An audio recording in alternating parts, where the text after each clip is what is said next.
Do you remember the Sega Channel? I do. In the mid-90s, I was absolutely spoiled by the Sega Channel. If you don't know, the Sega Channel was an on-demand games download subscription service provided by cable television companies TCI and Time Warner. You pay a monthly fee with your cable TV subscription, and you get to download whatever Genesis games you wanted. You play when you want, as long as you want. Welcome to the newest thing on television, Sega Channel. It's available now, and your cable company has it. It's the first interactive network providing video games on demand 24 hours a day. With Sega Channel, you get up to 15 different video games per month for one low monthly price. That's about $2,500 worth of video games. You know how many lawns you got them all to get that? A whole bunch. But no, you get them 24 hours a day with Sega Channel. Value, variety, convenience. Sega Channel is where it's at. Hey, stop just watching TV. Start playing it. Sega Channel. It was launched in 1994, then discontinued in 1998. I had it actually during the winter of 1995 until early 1997 or so. I remember I saw a commercial for it, kept it in mind, then had to wait for it to air again to present to my mom.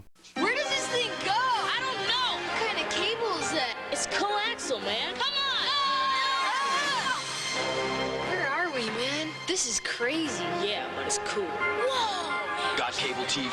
Get Sega Channel. Hook in your Genesis, choose from up to 50 games a month, and play them 24 hours a day. It's here and it's real. I get the winner. Get hooked in. She was on board for it. The price was cheap for us. I think it was a probably extra 10 to 12 bucks a month added on to the cable bill. How much did your household pay for the Sega Channel a month? I remember spending hours trying to self-install it with my cousin. When it finally worked, we were extremely excited. I had access to at least 50 Sega Genesis games every month. It turned into every 2 weeks, but I was okay with it. But again, a rotation of 50 different Genesis games for me to try out, explore, and be reintroduced to maybe one happy kid back then. I had friends and family that would come over every weekend to explore these games with me, and we created so many fun memories. I even had a friend ask me, "Can I borrow your Sega Channel?" I'm like, you can't. It won't work at your house. So that pretty much made my house a hub to play the latest and greatest of what the Sega Genesis had to offer. Some games were incredible. Some were just interesting. Some were awful. Nonetheless, still very fun to explore what was featured. Do you remember the menu screens and menu music selections? Those were so much fun to experience.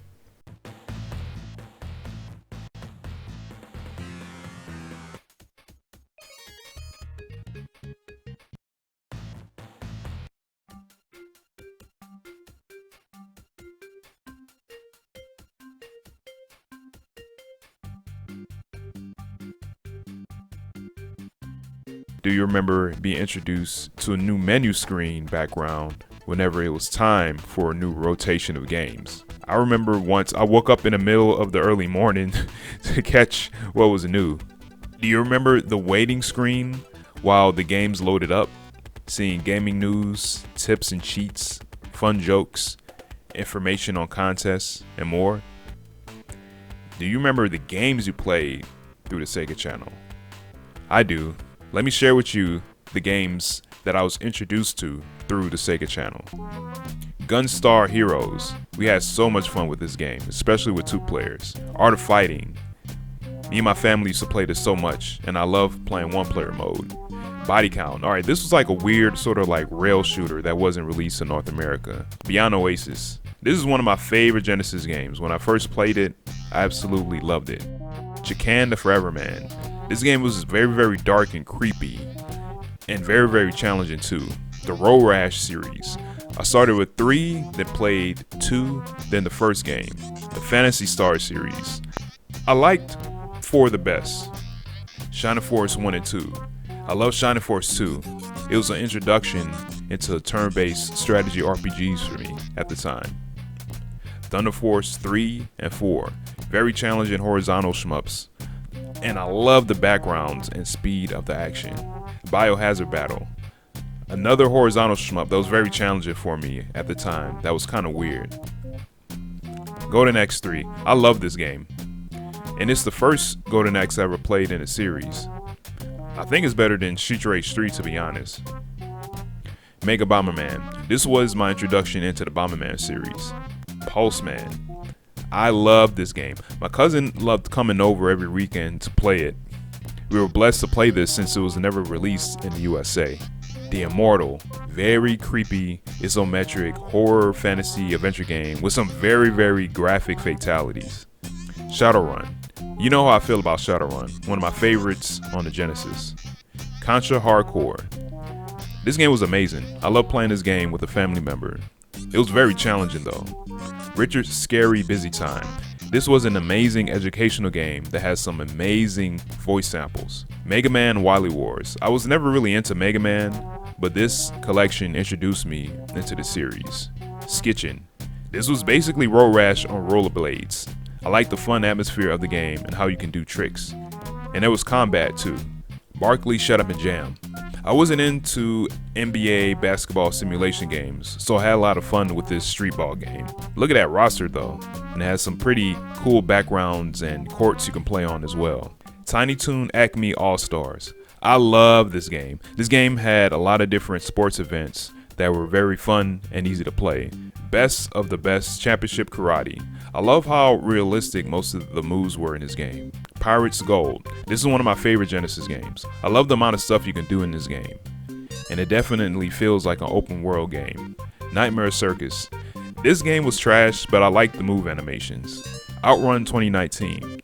Incredible sprite scaling and speed in this game, with wonderful music.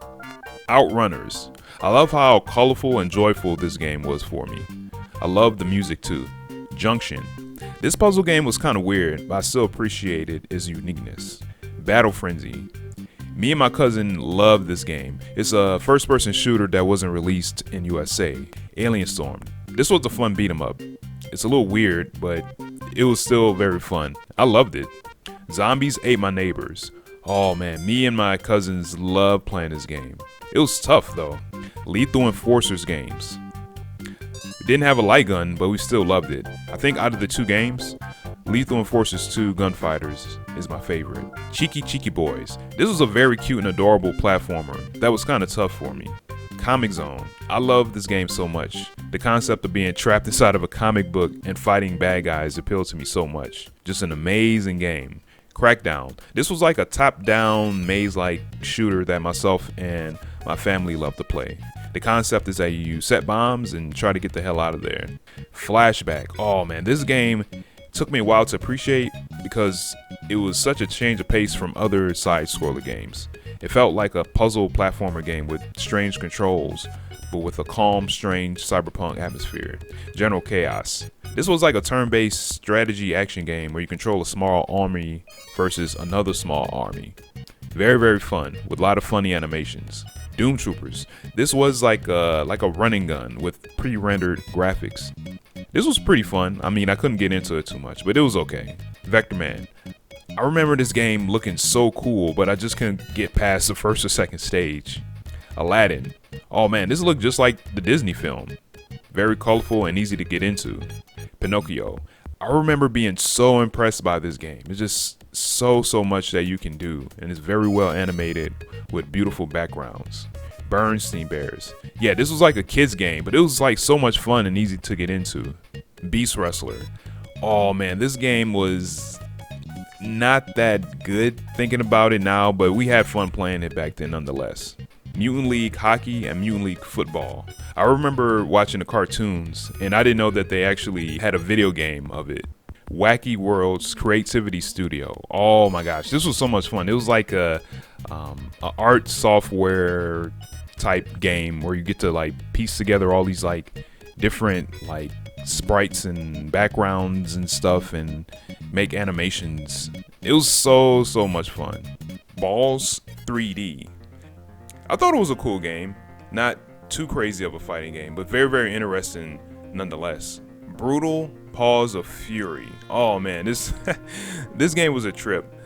I thought this game was okay. It had some pretty good backgrounds and it had some pretty cool concepts, but overall I just didn't really like it that much.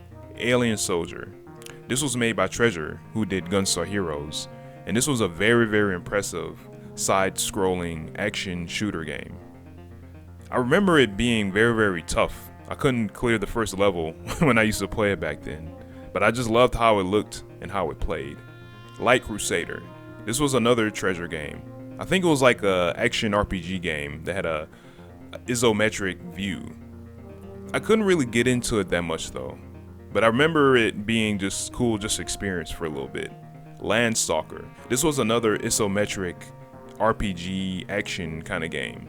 I thought it looked very cool, and at the time I just couldn't really get into it too much. Super Monaco GP. This was like a simulation racing game. I love a lot of the backgrounds and a lot of the stages and tracks that you can race into.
I thought I would never experience the Sega Channel in any degree again until I came across Billy Time Games' Revival Project.